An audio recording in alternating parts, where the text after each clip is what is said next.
Hello and welcome to this lecture in the workplace, the lived experience by myself, Dr. Neil Alexander Pass. So the plan for this presentation is to go through here, this list. So who is the author? Myself.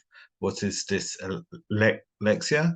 Core dyslexia difficulties in school, the emotional effects of dyslexia, difficulties in the workplace, disclosure, good practice for employers, and good practice for schools and career advice. So who is the author? Myself. I'm dyslexic. I'm also the assistant head SENCO in a prep school in North London. A prep school goes from 3 years old all the way up to 13. So it bridges the primary and secondary. I gained my PhD in 2018 for my 50th birthday. Strange present. And it looked at dyslexia, traumatic schooling, and post-school success. So basically, being aware of the trauma of school and looking at how one could be successful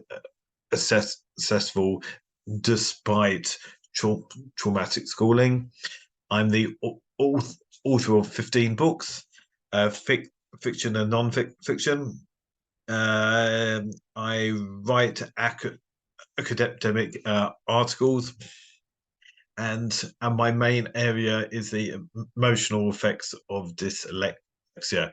These these these are my four most recent books. The one in the here is coming out in May time, called Dyslexia, Neurodiversity and Crime, based on research looking at those who are in prison, and the research would support the idea that 50% of the prison pop, population could be seen as being dyslexic, with nearly 70, you hear that percentage, 70% of those in prison having a reading age of below 11 years old. So that means stuck in reading levels of a primary school child. In fact, many have a reading age of below 9 years old, so very low. So my books are about mental health, surviving, and also those who are successful despite a traumatic schooling. So the ones to the right there are really looking at the the two paths, or the two. I'm sure that there are many between those, but either going off on a criminal path, or on a success path. So it is looking at both sides and why. So what is dyslexia? Well, difficulties with reading, writing, and spelling, difficulties with short-term and working memory.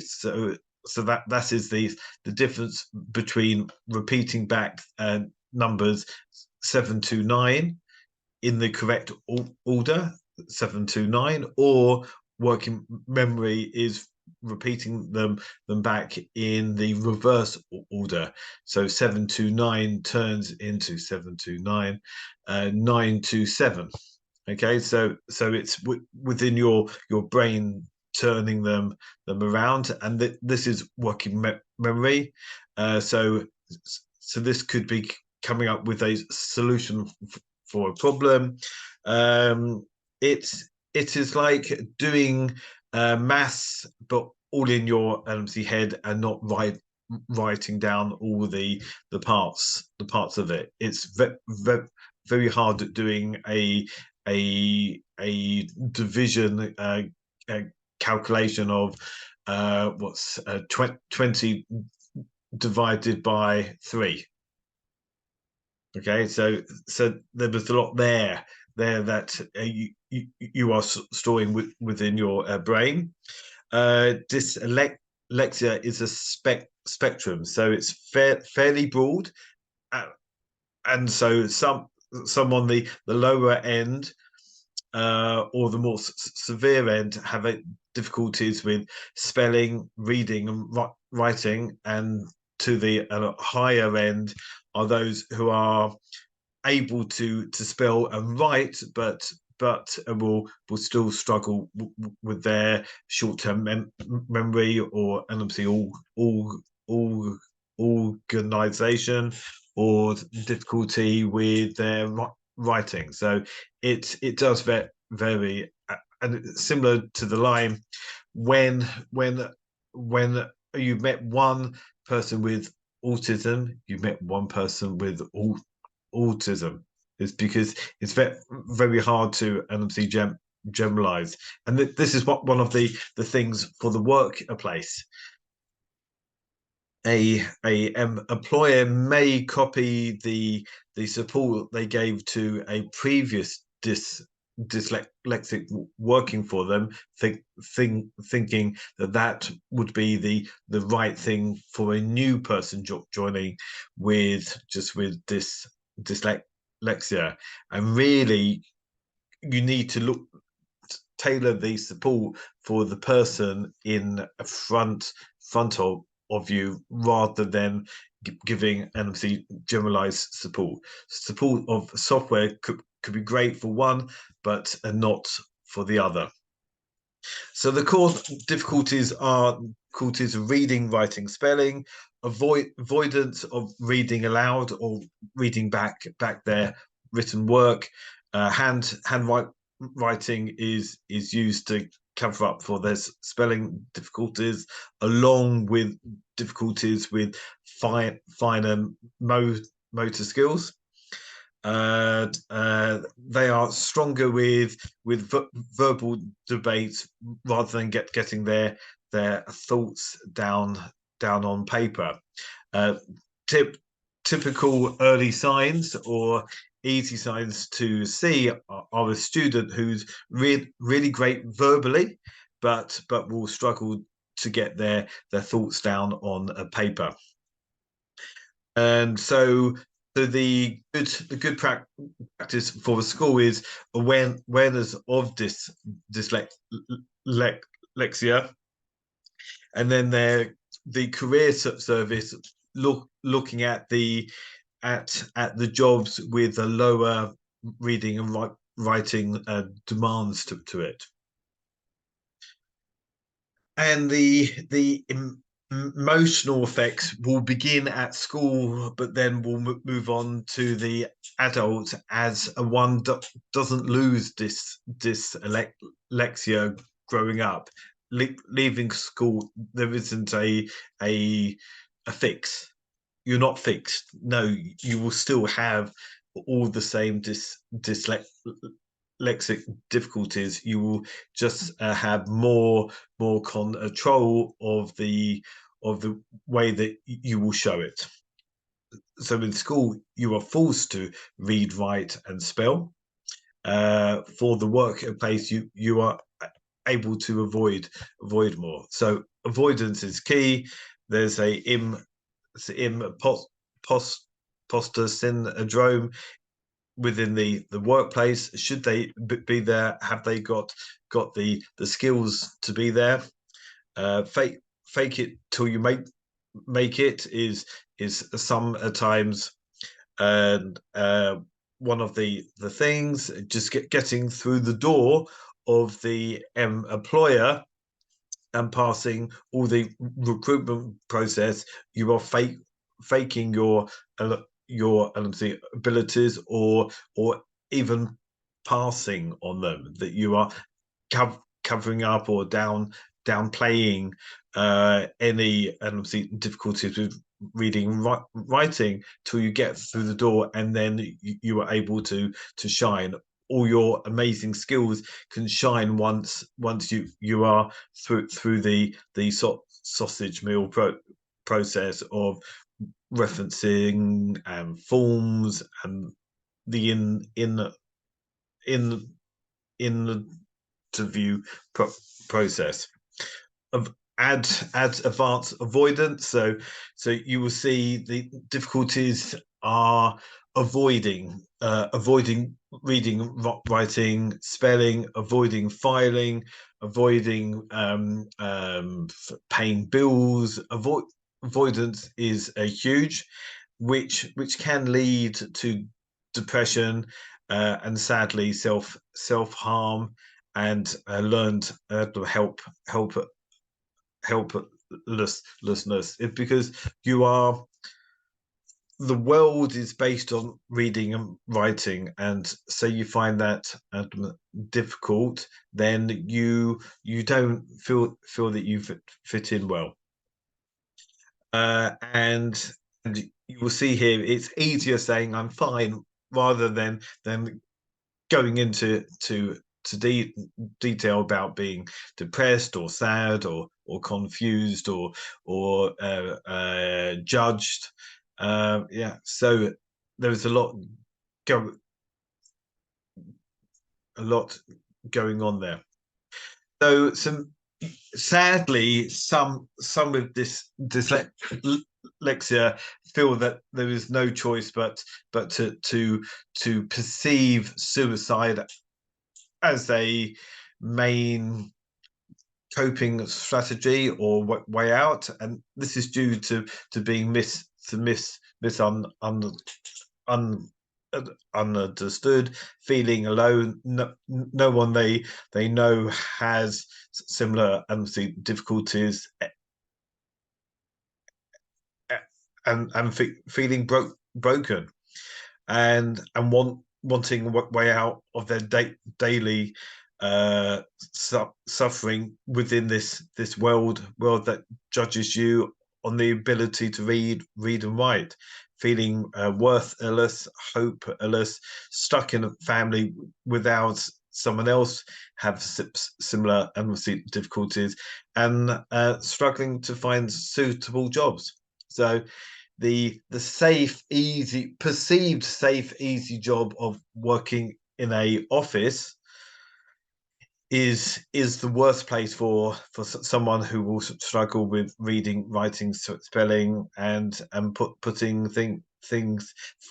Filing is a nightmare, just not knowing where things should go.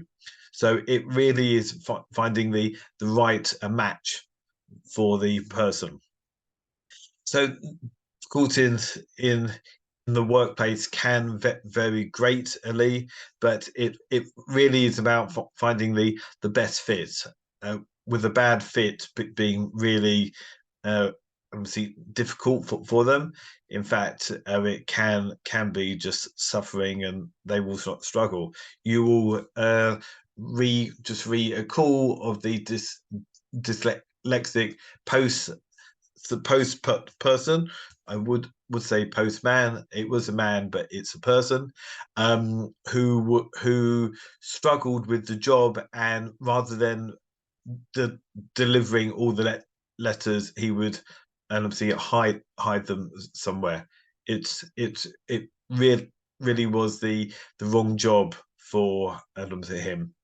The perception that dyslexia only affects children. Yes, these comments of you don't look disabled, or you don't look dyslexic. This is the perception that to be disabled there is a need for physical uh, uh, barrier, but many have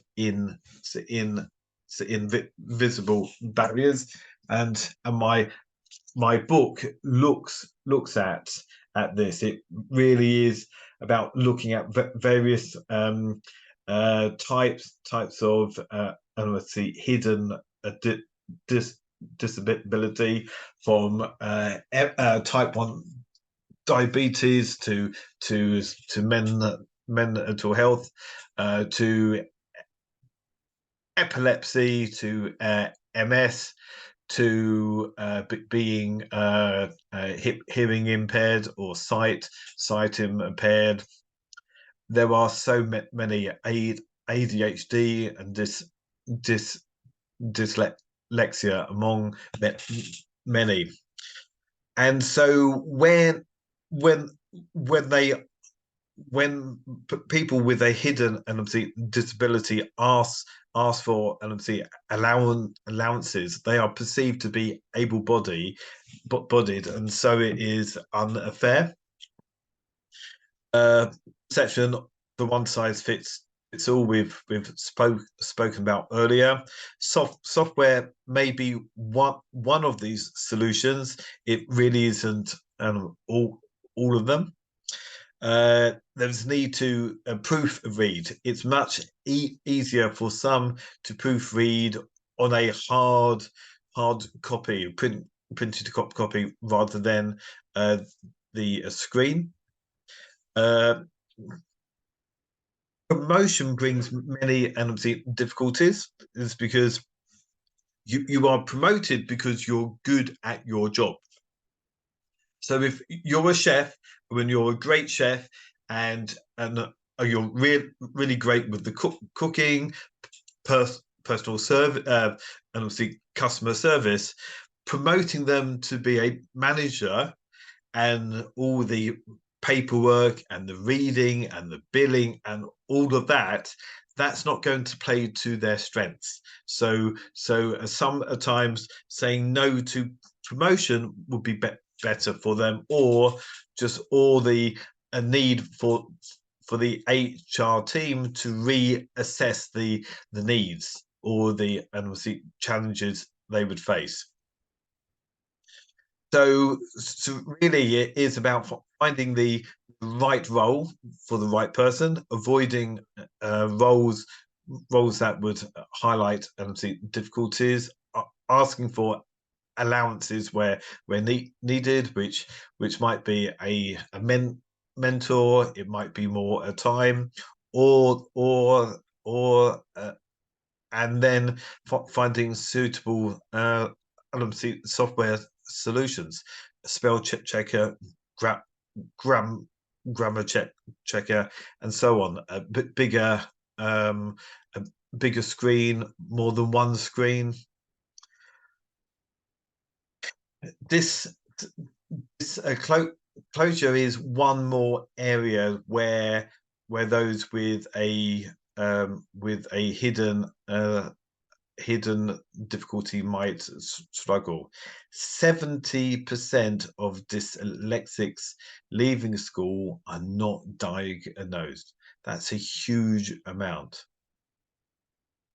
Therefore, the people going to the workplace with undiagnosed dyslexia are going to struggle because they will think that they are stupid, that they can't do things, that their brains don't work normally, or that there is some reason why they can't do things.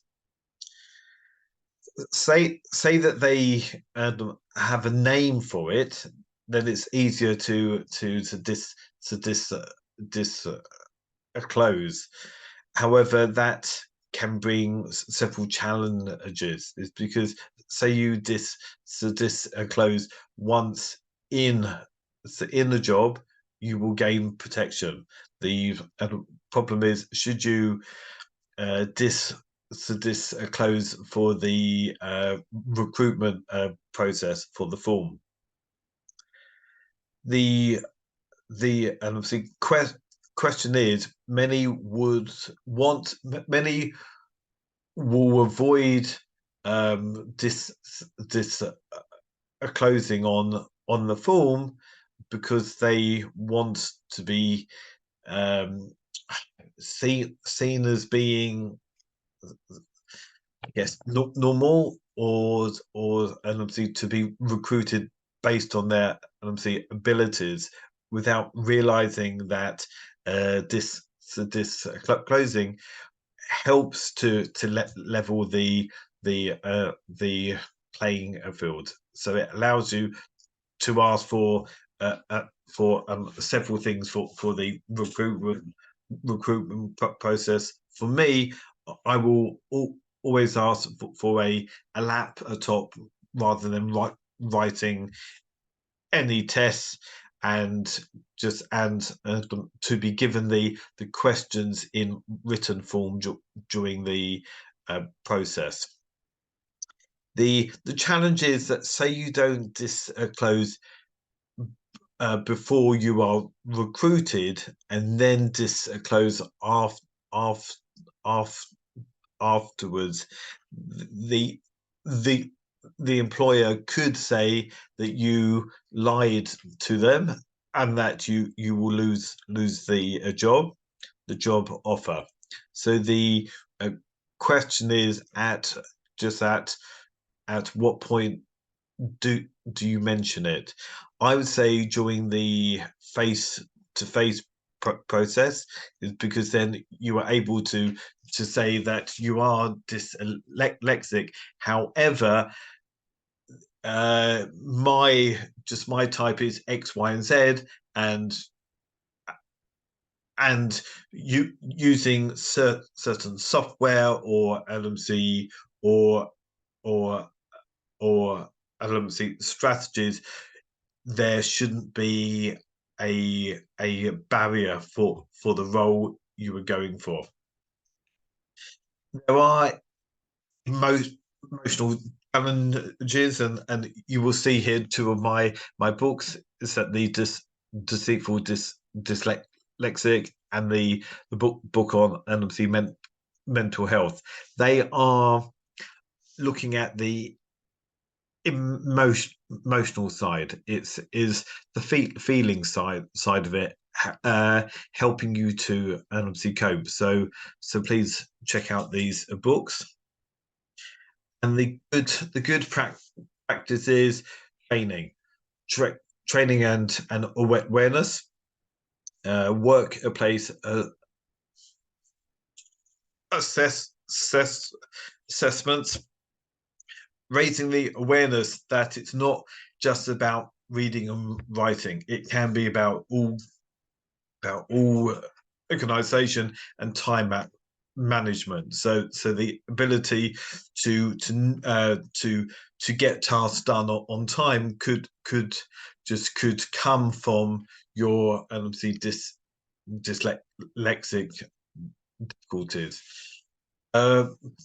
Motions to trigger a workplace review, using access to work within the first six to 8 weeks of applying for a new job, and a fairer recruitment process. So thank you for your time, and please look out for my new book. Please see my website, and so you have questions, you are free to send me a email. Thank you. Goodbye.